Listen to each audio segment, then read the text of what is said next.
I have started this video 4 times, and people have called that I absolutely had to talk to. I want to get an update from Stacy on the horses.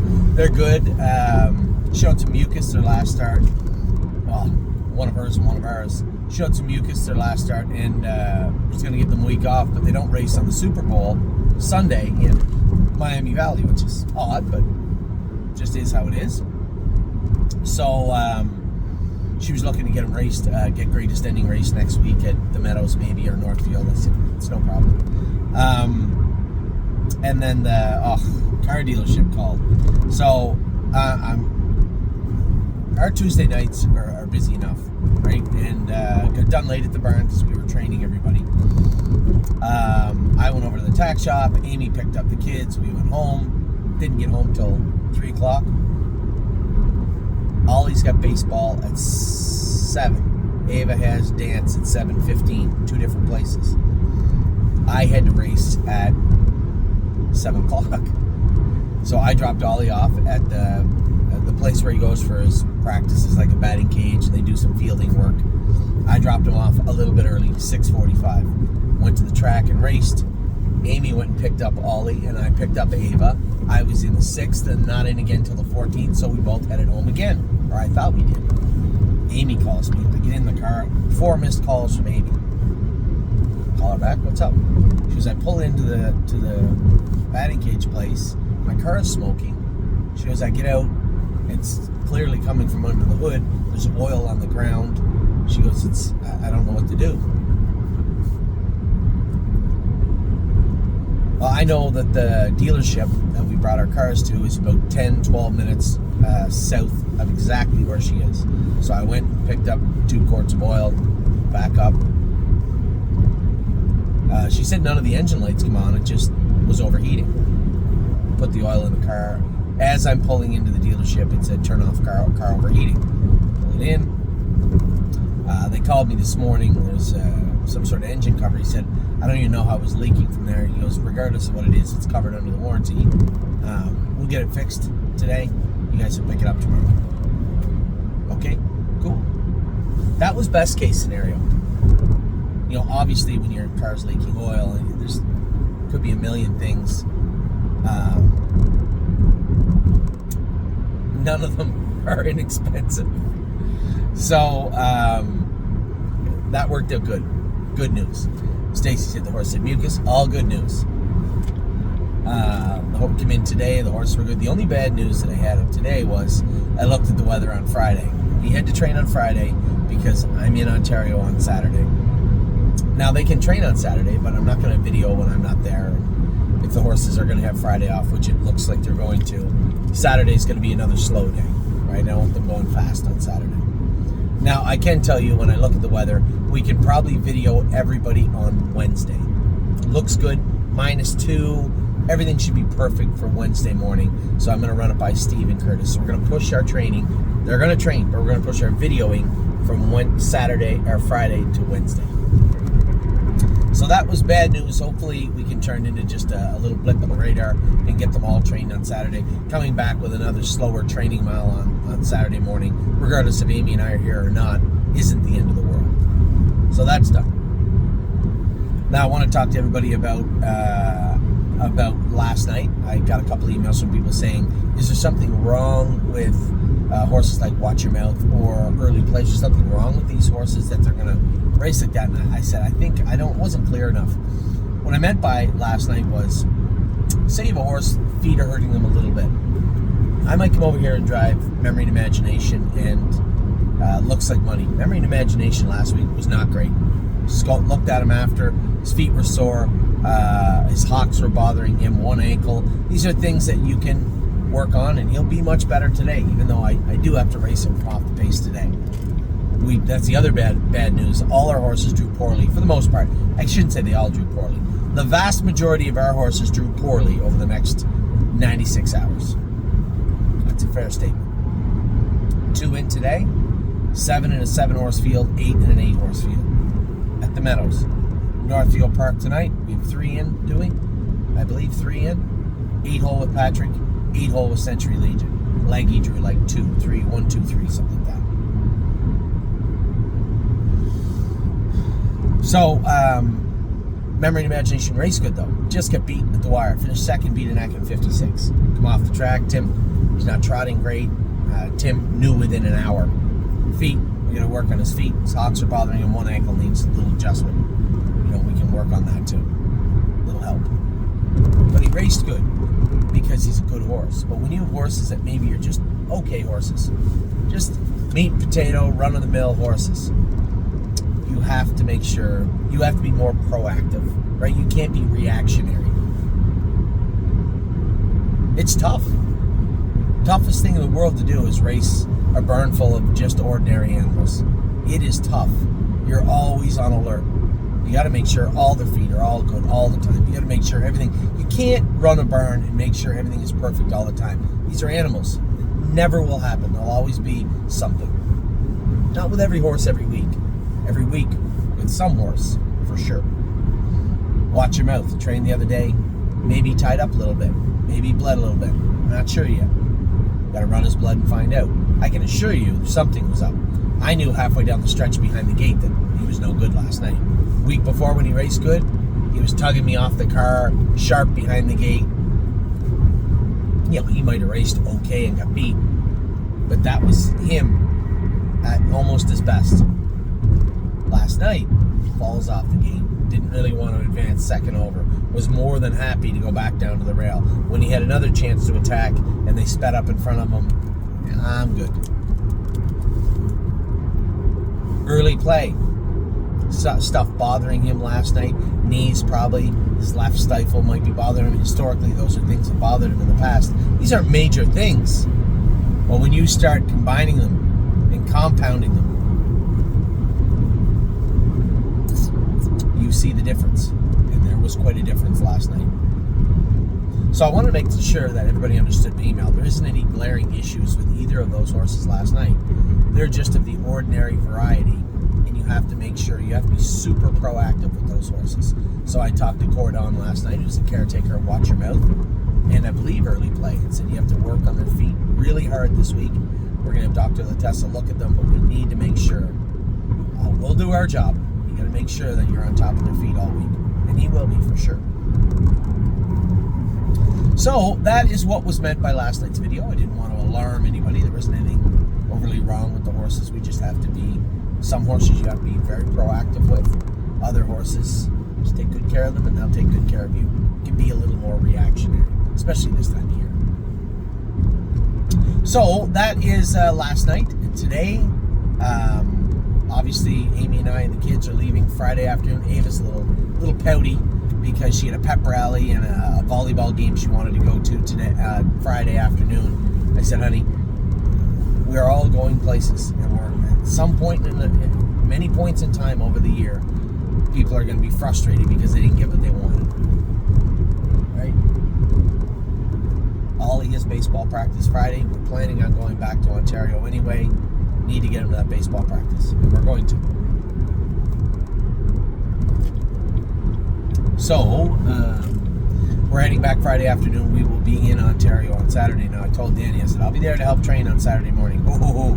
Minus 13 Celsius feels like minus 19 Celsius with wind on Saturday morning.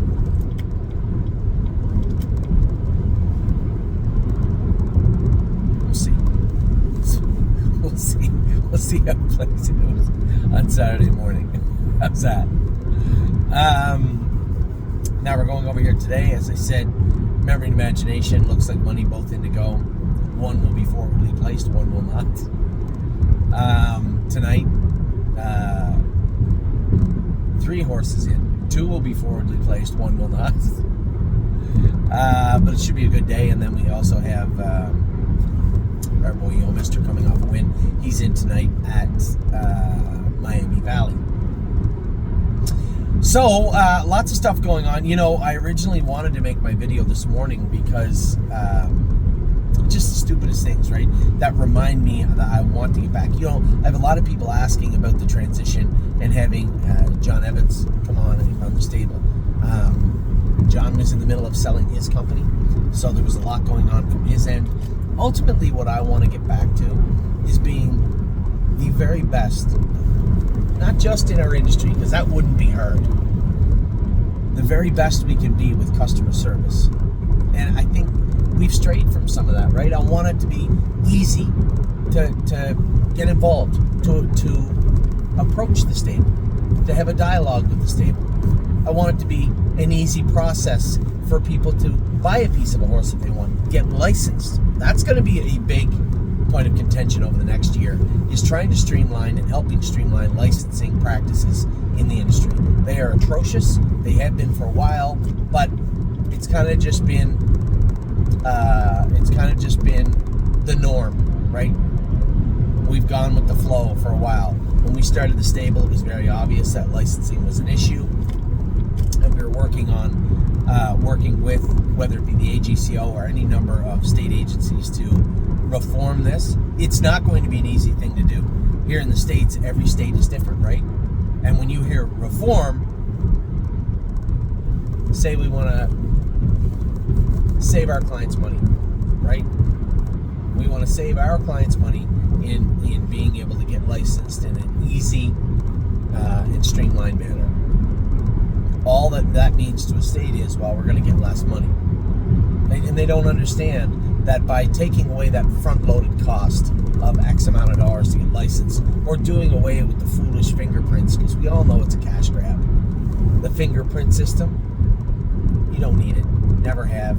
They don't fingerprint in other countries. They don't fingerprint in Canada, in Ontario anymore. There's no fingerprints needed. And quite frankly, if you have fingerprints and are in good standing in any state in the United States, you should be more than welcome not to be forced to be fingerprinted in additional states. Maybe they have to say, well, you're going to have to get a copy of your fingerprint card and present it at licensing. Okay, that might be cumbersome and annoying, but at least it saves you money and it's not an annoying process.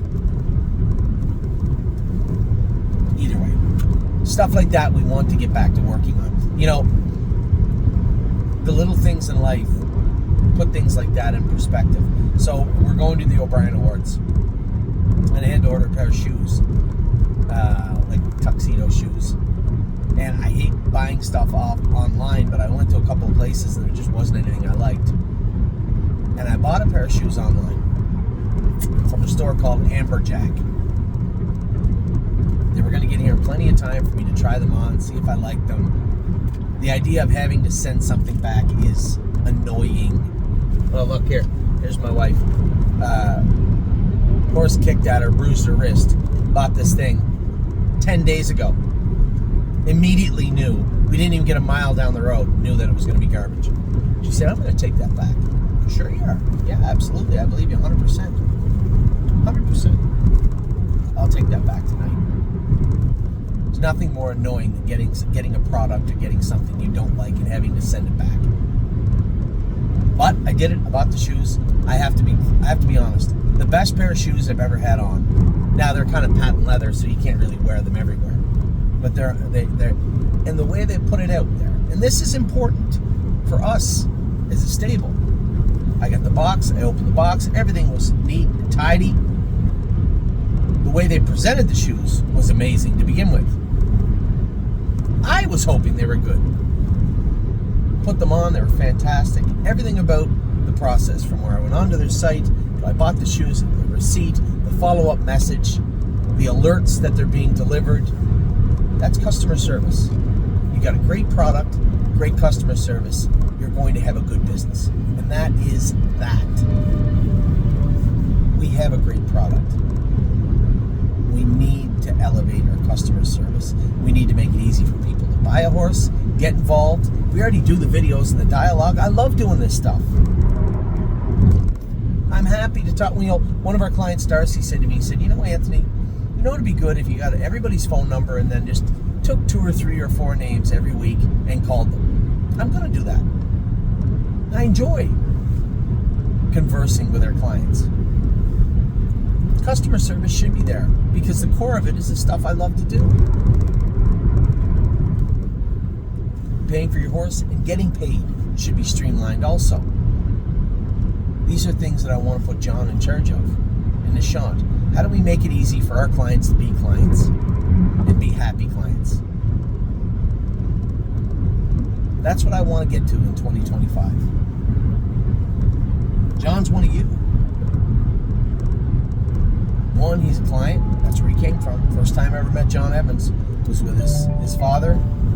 Was with his father and his daughter at the barn, Temecco, a long time ago. When we first moved from the other farm, I just had the name in my head, back to Temecco. At that point, that was when I first met John. John wants to see the stable succeed, same as I do, same as you do. But he wants to be able to make it affordable. You know, a lot of people say, asked about the fee that we put on. And even I did, quite frankly. I was of the belief that if it cost more for shoeing, and it cost more for feed, and hay, and stall rent, and shipping, and diesel for the truck, I don't think insurance went up, but everything else did. That it's only logical that the fee for training would have to go up. John said, listen, I believe I can find, and Nishant can find, inefficiencies in your business model. Sounds a lot like a political promise on the campaign trail. I said, okay, all right. He said, you are hemorrhaging funds right now. We can stop that. That's why that fee was put in place. In the meantime, I believe we can find inefficiencies, and I believe that your training fee does not have to go up.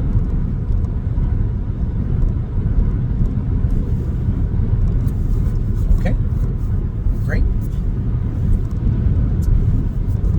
Now, in the meantime, John has finalized selling his company that he worked on his entire life. Nishant has come on board with him. I spoke to John yesterday, and he said, listen, we're making great headway, but at the same time, we're not there yet. I'll let you know in the next day or two how the books look, how everything looks. And he said, I still stand behind what I said, that I don't believe the training fee has to go up, but that fee may have to stay on for another month or two until I'm finished doing it. Or the alternative is you put the fee up. He said, but Anthony, you know what happens. Put the fee up, it stays up. Let me find the efficiencies. That fee goes away, and I'm telling you, I believe the training won't have to move. Now, that wasn't an ironclad guarantee, because I'm still skeptical. I just can't see on one side how everything costs more, yet we don't have to charge more.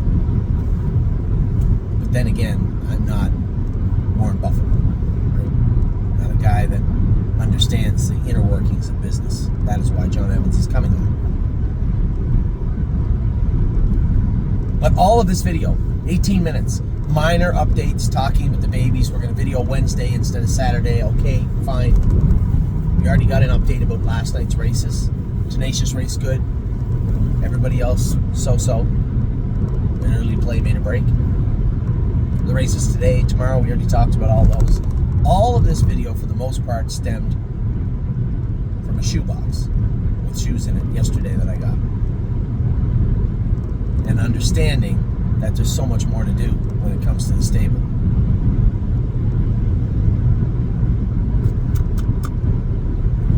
Anyway, I wanted to get that out there. I wanted to talk to everybody about the barn, the horses. You know, I think we're poised to have a pretty good 72 hours. I am concerned a little bit with the outside draws. How hard is it going to be for me to get looks like money out of there and position well?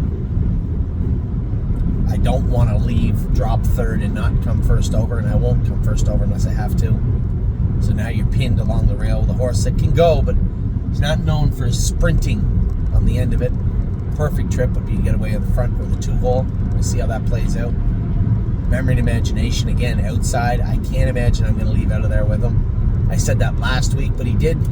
The race changed 5 steps out of the gate. Well, 5 lengths out of the gate. I could see what was happening, and I didn't much like it. Today will be a little bit different with the 8-hole. I suspect I'm going to get away 7th or 8th, be third over, and in the hunt, trending for home. That's the plan, anyway. The training will take place Saturday. We will not be here. We will not video that training. It'll be a slow trip this week. Wednesday, I believe we can video no problem. The weather looks good. I'll reach out to both Steve and Curtis to make sure that Wednesday's a go, but I think that will be just fine. No problems there. And obviously what's rattling around in my head for the next 4 or 5 days, and it is front and center when I wake up and when I go to bed, is the stake payments, the staking this month. I got a good look at it. I think we're on the right track. If anybody has any questions about the staking out there and how we're going to proceed, feel free to drop me a line. Every year we get people that maybe just don't understand how the staking operates from a remedial standpoint. What is staking? Why do we have to nominate horses? Why do we have to sustain horses? And then when we stake and we don't use those stakes, do we get that money back? I can answer that. The answer is no. Not always, though. In races like the Beal, the Ewart, things like that, the Dayton Derby, I think, is the other one, actually, not the Ewart. The Dayton Derby and a number of other stakes. If you don't, they go by top money earners, and if you don't get in, you get all your money back. So that's another added thing to maybe keep an eye on over to the side. That doesn't mean you just nominate all your horses to it. That's foolishness. But it does mean that we're more apt to race our horses, nominate our horses to those races, knowing that if we enter them and they just don't get in, we get our money back. So staking right now is front and center for me. As I said, maybe you want to know, hey, my horse is in Pennsylvania, what are they paid into? I can tell you for the more regional looking horses, and this is what makes Ohio and Pennsylvania, even Ontario, easy.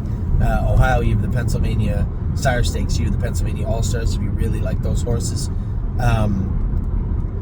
And a lot of this stuff is actually March 15th. The February 15th stuff's a little different. I'm going to go over that with the staking company here in a moment.